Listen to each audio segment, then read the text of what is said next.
Hi friends, welcome back to my channel. இன்றைக்கி வீடியோவில் மாங்காய் வச்சு நல்ல டேஸ்டியான ஒரு பச்சடி ரெசிபி எப்படி செய்கிறதுன்னு பார்க்கலாம். இட்லி, தோசை, சப்பாத்தி, பூரி, ப்ரெட்டுன்னு எல்லாத்துக்குமே வச்சு சாப்பிட்லாம். ரொம்ப டேஸ்ட்டாக இருக்கும். சீசன் இருக்கும் போதே மிஸ் பண்ணாமல் கண்டிப்பாக செஞ்சு சாப்பிடுங்க. 10 நாள் வரைக்கும் ஸ்டோர் பண்ணி வச்சு யூஸ் பண்ணலாம், கெடாமல் இருக்கும். ரொம்ப சிம்பிளான இன்க்ரீடியன்ஸ் யூஸ் பண்ணி ஈஸியான மெத்தடில் ரொம்ப குயிக்காக இந்த பச்சடி ரெசிபியை செஞ்சு முடிச்சிடலாம். எப்படி செய்கிறதுன்றதை பார்க்குறதுக்கு முன்னாடி சேனலை மறக்காமல் சப்ஸ்கிரைப் பண்ணி பக்கத்தில் இருக்கிற பெல் ஐக்கனையும் கிளிக் பண்ணி வச்சுக்கோங்க. அப்போ தான் நான் போடுற வீடியோஸ் எல்லாமே உங்களுக்கு நோட்டிஃபிகேஷன் வரும், நீங்களும் மிஸ் பண்ணாமல் பார்க்கலாம். ஃபஸ்ட்டு இதை செய்யறதுக்கு 1/4 கிலோ அளவுக்கு வெல்லம் எடுத்துருக்கிறேன். வெள்ளத்தில் ஏதாவது தூசி துகள்லாம் இருக்கும் இல்லையா, ஸோ அதனால் இதை நல்லா பியூரிஃபை பண்ணிக்கலாம். இதுக்கு கொஞ்சமாக ஒரு டம்ளரில், சின்ன டம்ளரில் கொஞ்சமாக தண்ணி ஊற்றிக்கோங்க. ஊற்றிட்டு அடுப்பில் வச்சிடலாம். இதுக்கு பாகுபதம்லாம் எதுவுமே தேவையில்லை. ஜஸ்ட்டு வெள்ளத்தை கரைச்சி எடுக்க போகிறோம். இதில் இருக்கிற மண்ணெல்லாம் வடிகட்டி எடுக்கணும், அவ்வளோதான். ஸோ அதனால் லைட்டாக ஹீட் பண்ணால் போதும். வெள்ளத்தை நல்லா கரைச்சி விட்டு லைட்டாக ஹீட் பண்ணுங்கள். கொஞ்சம் நல்லா சூடாக்கி வெள்ளம் நல்லா கரைஞ்சதுக்கப்புறமா மூடி போட்டு அப்படியே வச்சிடலாம். இதில் ஏதாவது மண்ணெல்லாம் இருந்துச்சு அப்படின்னா அப்படியே அடியில் டெபாசிட் ஆயிரும். அதுக்கப்புறமா நம்ம ஃபில்டர் பண்ணி யூஸ் பண்ணிக்கலாம். நெக்ஸ்ட் இதை செய்யறதுக்கு 2 பெரிய மாங்காய் எடுத்துருக்கிறேன். இந்த பெரிய மாங்காய்க்கு 1/4 கிலோ அளவுக்கு வெல்லம் எடுத்தீங்க அப்படின்னா ரொம்ப சரியாக இருக்கும். மாங்காயில் மேலே இருக்கிற தோலை சீவிட்டு இதை நல்லா துருவி எடுக்க போகிறோம். முக்கியமான விஷயம், இந்த மாதிரி பச்சடி செய்கிறதுக்கு மாங்காயில் ரொம்ப புளிப்பு இருக்கக்கூடாது. ரொம்ப புளிப்பு இருந்துச்சு அப்படின்னா இனிப்பு அதிகமாக தேவைப்படும்.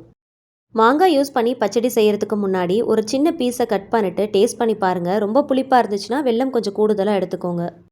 நான் எடுத்துருக்கிற மாங்காய் ரொம்பலாம் புளிப்பு இருக்காது, ஓரளவுக்கு இனிப்பு இருக்கிற மாதிரி தான் நான் எடுத்துருக்கிறேன். ஸோ அதுக்காக 1/4 கிலோ அளவுக்கு வெல்லம் ரொம்ப சரியாக இருக்கும். இப்போ இந்த மாதிரி காய் துருவலில் வச்சு நல்லா துருவி எடுத்துக்கலாம்.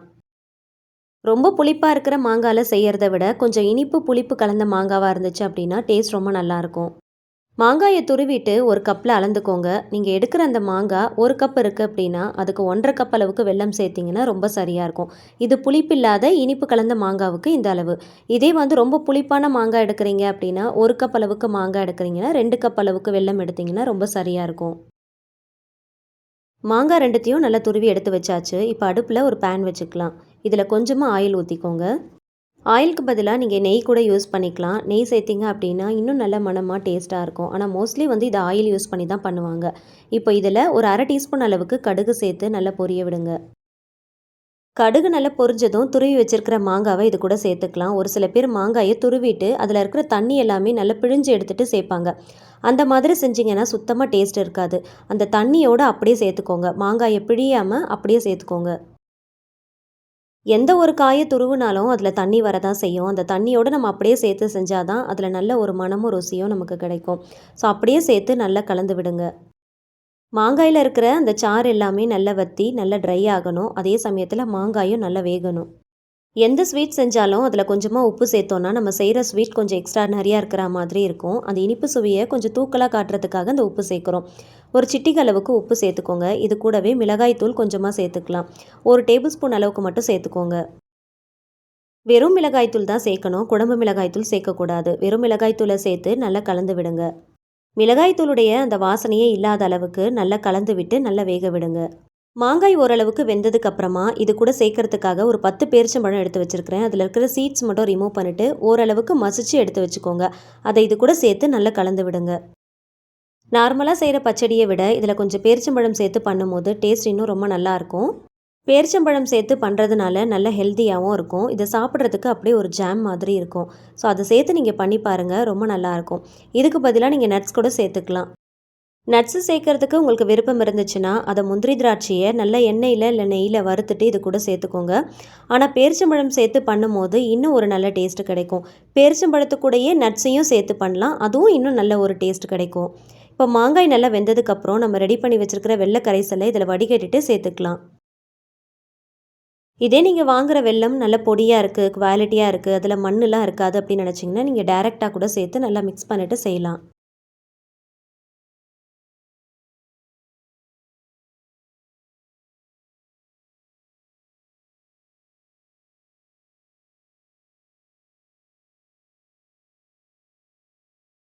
வெல்லம் சேர்த்ததுக்கப்புறமா நல்லா கலந்து விடுங்க. இந்த மாங்காய் அந்த வெல்லத்தோடு சேர்த்து நல்லா வேகணும்.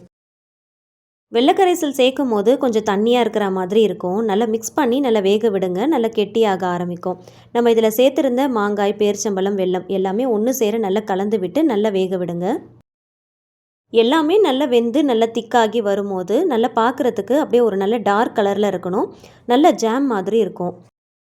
நல்லா மிக்ஸ் பண்ணி விடுங்க. எல்லாமே நல்லா வெந்து நல்லா ஒன்று சேர பாத்திரத்தில் ஒட்டாமல் நல்லா ஹல்வா பதத்துக்கு நல்லா திரண்டு வரும். இதுதான் வந்து சரியான பக்குவம். இதில் வெல்லம் சேர்த்துருக்கிறதுனால இந்த சரியான பக்குவத்தில் ஆஃப் பண்ணிடணும். ரொம்ப நேரம் விட்டுட்டோம் அப்படின்னா ரொம்ப ஹார்டான மாதிரி ஆகிடும்.